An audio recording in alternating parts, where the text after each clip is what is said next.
कल तक में हम लोग 1.1 एक्सरसाइज समाप्त किए। आज हम लोग प्रश्नावली 1.2 के लिए जो थ्योरी जरूरी है उसको जानेंगे। प्रश्नावली 1.2 एक तरह से पूरी तरह से ऑब्जेक्टिव टाइप है। इसको जानने के लिए कुछ थ्योरीज हैं।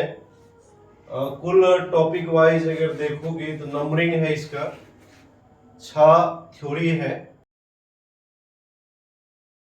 सेट या उसी को ऑर्डर ऑफ ए सेट बोला जाता है। इसको कहते हैं समुच्चय में अवयवों की संख्या यानी number of elements in A set, उसी को बोला जाता है कार्डिनल नंबर। उसी को कहते हैं ऑर्डर ऑफ ए सेट, या इसको मैग्नीट्यूड ऑफ सेट भी बोला जाता है। मैग्नीट्यूड या फिर दूसरा है रिक्त समुच्चय क्या होता है, इसको जानेंगे हम लोग कार्डिनल नंबर ऑफ सेट के बाद। समुच्चय हिंदी में कहते हैं, इसी को व्हाइट सेट भी बोला जाता है, इसको जानना है। उसके बाद है अपरिमित समुच्चय, तब समान समुच्चय इक्वल सेट, वैलेंट सेट। इस 6 टॉपिक को अगर अच्छे तरीके से हम जान लें पहले की थ्योरी के बाद, बनाने में कहीं कोई परेशानी नहीं आएगी। एक एक सवाल बहुत अच्छे से बन जाएगा। तो फर्स्ट ऑफ ऑल हम लोग चले ऑफ सेट और या ऑर्डर ऑफ ए सेट, समुच्चय का क्रम, या इसी को कहा जाता है संख्या। इसी को हम ये भी कह सकते हैं समुच्चय में अवयवों की संख्या। इसको एग्जाम्पल से समझते। मान लो कि कोई एक सेट लेते हैं, सेट ए ले लिया। सेट जैसे सेट ए लेते हैं हम लोग, इसमें कुछ 0 1 2 4 6 ऐसे ही कुछ अवयव ले लेते हैं। तो तुम गिन के बता सकते इसको कि इसमें टोटल 5 एलिमेंट्स, 0 एक हो गया, 1 दूसरा हो गया, 2 तीसरा हो गया, 4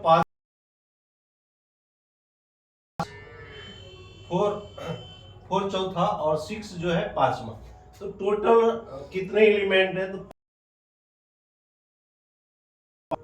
देखते हैं कि कितने एलिमेंट हैं। 5 एलिमेंट, 1 2 3 4 5। ए इक्वल 5। ये नंबर ऑफ ए जो है ये इसको कहते हैं समुच्चय में अवयवों की संख्या। Number of element in A set A, number of element in set ए, यानी सेट ए में अवयवों की लिखा जाता है ऑर्डर ऑफ सेट ए। यह क्या लिखाएगा, चूंकि कितने लिखो, या फिर order of in A set ए, या फिर इसी को जिसे हमने कहा कि मोड के रूप प्लस ऑफ सेट ए, ये भी क्या हो। तो 3 तरीके से इसको सूचित किया जा सकता है। टोटल 3 तरीके से इंडिकेट किया जा सकता है इसको। Cardinal number of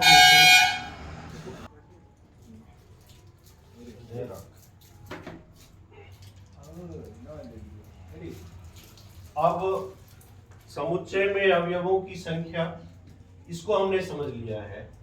number of in A set A, number order of in A set ए, या फिर मॉडुलस ऑफ सेट ए, एक ही चीज है। इसको एक और एग्जांपल से ले सकते हो। अगर बी सेट दिया हुआ हो X Y Z, B number of set इन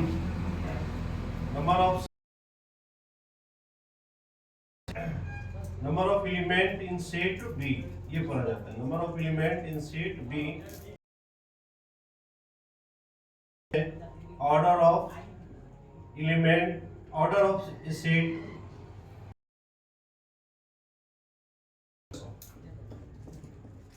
इस तीन तरीके से हम लोग इंडिकेट करते हैं cardinal number of a set या क्रम या समुच्चय में अवयवों की संख्या। मुझे लगता है कि इसको बेहतर तरीके से समझ चुके हो। पहला थ्योरी का पहला टॉपिक प्रश्नावली 1.2 के लिए जो थ्योरी है जरूरी, उसके लिए पहला टॉपिक क्लियर हो गया। दूसरा हम लोगों का है रिक्त समुच्चय। रिक्त समुच्चय में नल सेट या इसको वॉइड सेट बोला जाता है। वॉइड सेट क्या है? वॉइड सेट है या नल सेट, या इसको हिंदी में हम कह रहे हैं रिक्त समुच्चय। रिक्त समुच्चय का मतलब है जिस सेट में कार्डिनल नंबर 0 हो, जिस सेट का कार्डिनल नंबर 0 हो, इट मींस वैसा सेट जिसमें एक तभी तो कार्डिनल नंबर 0 होगा। अगर एक भी अवयव नहीं है तो ऐसे सेट को सवाल है जैसे सेट बना लिया, इसको ऐसे इंडिकेट किया जाता है। तो यहां या फिर इसको फाइ से इंडिकेट किया जाता है, इसको फाइ पढ़ते हैं, फाइ पढ़ा जाता है। तो ये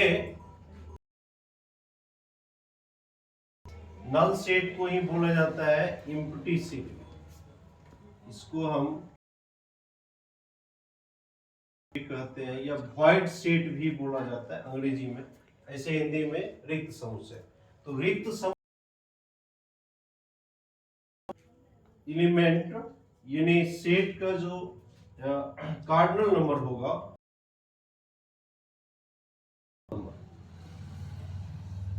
कार्डिनल नंबर जो होगा वो 0 होगा। किस सेट के लिए? वो है जिसमें एक भी अवयव नहीं होता है। ऐसे समुच्चय जिसमें एक भी अवयव नहीं हो उसको हम कहते हैं रिक्त समुच्चय। अगर set C equal x such that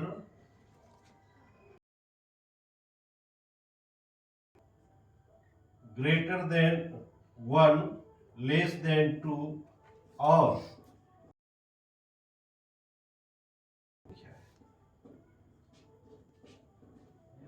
अगर ऐसा लिख दिया जाए तो यहां कह रहा है कि x ऐसी कोई प्राकृत संख्या है ही नहीं। इसका मतलब इट मींस क्या हो गया? सेट C एम्प्टी सेट, यानी इसको या इसी को क्या लिखा जा सकता है? फाइ लिखा जा सकता है। तो रिक्त समुच्चय वो होता है जिस सेट में, मुझे लगता है ये पॉइंट भी क्लियर हो गया हम लोगों को। तो दो टॉपिक क्लियर हो गया। अब बारी है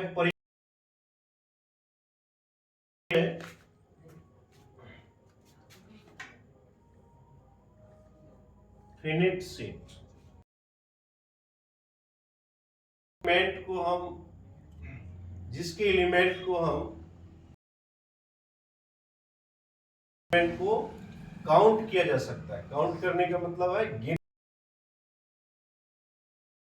हैं परिमित समुच्चय। परिमित समुच्चय में ये अभी हमने जो रिक्त के नंबर ऑफ सेट 0 होते हैं तो ये आ गया। इसके अलावा अवयवों की संख्या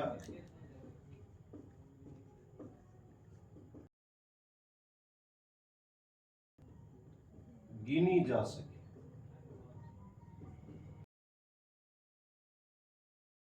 परिमित समुच्चय वो है जिसके अवयव क्या बोला जाता है, जिसके अवयवों की संख्या परिमित हो, ऐसे समुच्चय को बोला जाता है परिमित समुच्चय। जिसके अवयवों की संख्या परिमित हो, परिमित होने का मतलब क्या हो, या निश्चित हो, जिसको हम गिन सकते हैं, वह क्या कहलाता है। इसका बहुत ही सिंपल सा डेफिनेशन है, जिसके अवयवों की संख्या गिनी जा सके उस, फिर इसमें ऐसे जोड़ सकते हो रिक्त समुच्चय तथा, ये रिक्त समुच्चय हो गया, जिसके अवयवों की संख्या गिनी जा सकती है। रिक्त समुच्चय को हम फाइ लिख सकते हैं, phi and those which elements can be count. वैसे समुच्चय, ऐसे समुच्चय को कहा जाता है परिमित समुच्चय। उल्टा अपरिमित, अपरिमित वह है जिसके अवयवों की संख्या, अब इस दोनों को अगर हम एग्जाम्पल के रूप में लें कि समुच्चय डी है और समुच्चय ई है 1 2 3 4 सो ऑन, यहां समुच्चय डी ये परिमित कहलाएगा, परिमित, अपरिमित कहलाएगा। बिकॉज क्यों कहा जाएगा, क्योंकि 3 है, समुच्चय ई के अवयवों की संख्या जिसमें अवयवों की संख्या, ये अवयवों की संख्या, अवयवों की संख्या इनफाइनाइट हो, इनफाइनाइट का मतलब क्या है, अनंत हो।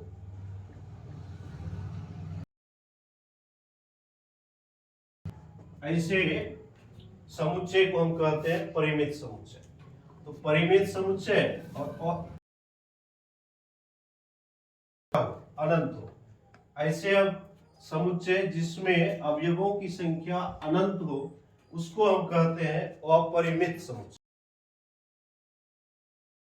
जिसमें अवयवों की संख्या सीमित हो, या यूं कह सकते हो जिसके अवयवों की संख्या को पूछे कि फाइ मतलब, फाइ का मतलब क्या है, रिक्त समुच्चय। क्या रिक्त आंसर होगा कि यस, रिक्त समुच्चय क्या है, परिमित समुच्चय है, क्योंकि उसमें अवयवों की संख्या और जिसके अवयवों की संख्या गिनी जा सकती है वो आ जाते हैं इसमें परिमित में। में हो, अनंत में हो, उसको हम कहते हैं अपरिमित समुच्चय। क्लियर कर चुके हैं चौथा टॉपिक तक। अब हम लोग आएंगे 5वें और 6ठे में, इक्वल वेक्टर और equivalent vector, equal and equivalent vector. अब 2 टॉपिक बच गया है। प्रश्नावली 1.2 में जितना थ्योरी है उसमें कुल 2 टॉपिक और बच गया है। एक है समान समुच्चय, जिसको हम लोग इंग्लिश में इक्वल वेक्टर कहते हैं, sorry vector set, equal set बोला जाता है समान समुच्चय को,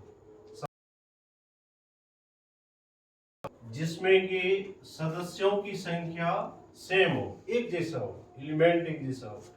यहां हमने 2 एग्जाम्पल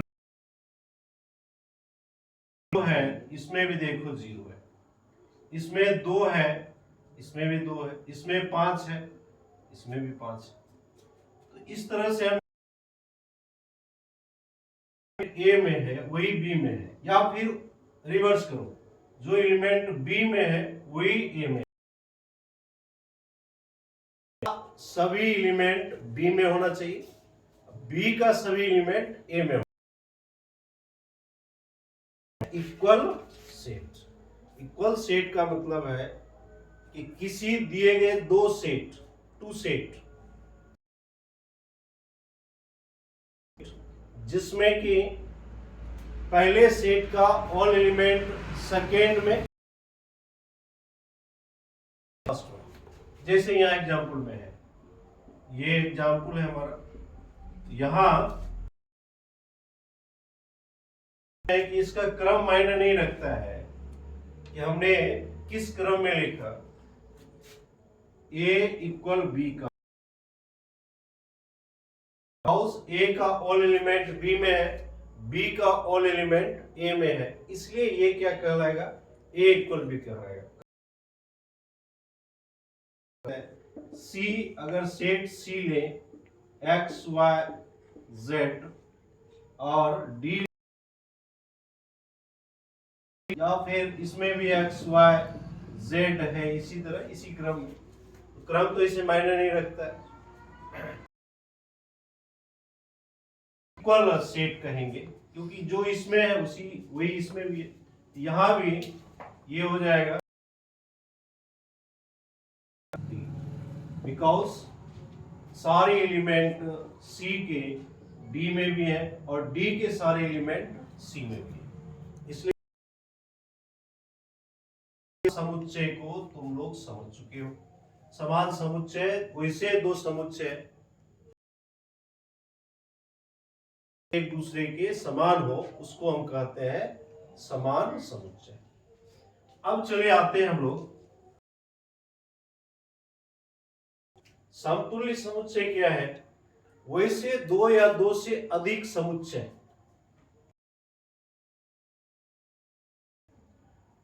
जिनमें कार्डिनल नंबर सेम हो, कार्डिनल नंबर मतलब नंबर ऑफ,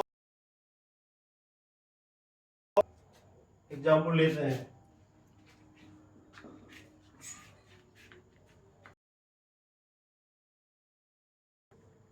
अगर 1 2 3 है, सेट जेड है, यहां भी ये देख रहे हैं कि दोनों में एफ, दोनों में नंबर ऑफ एलिमेंट इक्वल है, इसके लिए नंबर ऑफ